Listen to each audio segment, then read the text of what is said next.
Abuse me as a child? Teenage me might ruin your life. NSFW. I've wanted to tell this story for so long and I figured this was the perfect place. Apologize if the spelling and grammar aren't amazing. I've written this out in one sitting and don't have the energy to edit. When I was about 10 years old, my dad got a new girlfriend, Lauren.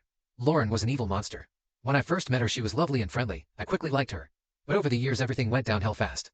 It started small. Lauren would steal my things then deny it. Of course everyone believed her. She'd tell me that my dad loved her more than me and that if she wanted to she could click her fingers and he'd never see me again. She read my diary then told everyone what I'd written. She reported me to the RSPO for abusing my animals. I wasn't. After a couple of years she had my dad beating me. Yes, I know he was an adult with choices and I hold him just as responsible. She would constantly tell my dad how bad I was and encourage him to hurt me. After a while he'd always snap and end up doing what she wanted. There are so many more things she did, but you get the picture.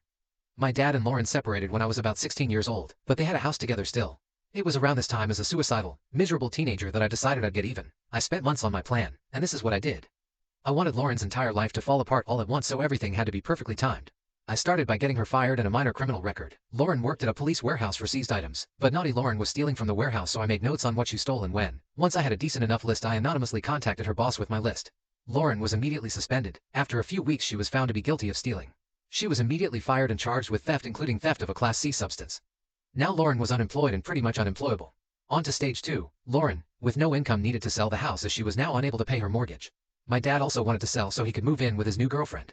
So I made the house unsellable, and pretty unpleasant to live in. My dad and Lauren were stupid and never locked their back door. I didn't have keys, so I'd sneak in when I knew they were out and hide disgusting things. Bugs everywhere, old prawns hidden under floorboards. I even stitched some old prawns into the bottom of the curtains. Dead mice everywhere, including under Lauren's pillow. Live mice in the pantry. The house stank and no one could figure out why. Estate agents refused to list it or would only list it for far under the value, and potential buyers would leave quickly after no one could explain the source of the vile smell. Lauren was approaching bankruptcy, exactly what I wanted. Only one area of her life left to destroy. Lauren had been in a relationship for a year or so with this guy. I can't even remember the poor guy's name. We'll call him John. Well, Lauren was cheating on John, and with his own father of all people. Poor John proposed to Lauren. He needed to know who she really was.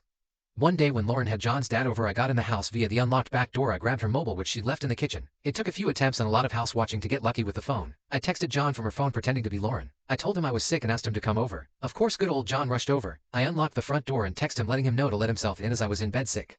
I left and hid around the area. The drama was intense.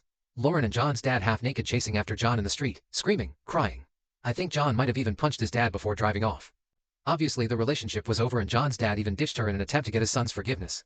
So Lauren was alone, broke, unemployable, facing charges and about to be bankrupt. Sadly, I don't know how the story ends. I cut contact with my dad around that time and thus my connection to Lauren was gone. I do remember my dad mentioning her being suicidal right before we stopped speaking, so in my eyes my goal was achieved. I didn't need to see the fallout anyway, just knowing what I'd achieved was more than enough for me. And that's the story of how I got revenge. Writing it out I realize how unreal it sounds, but that's the whole story.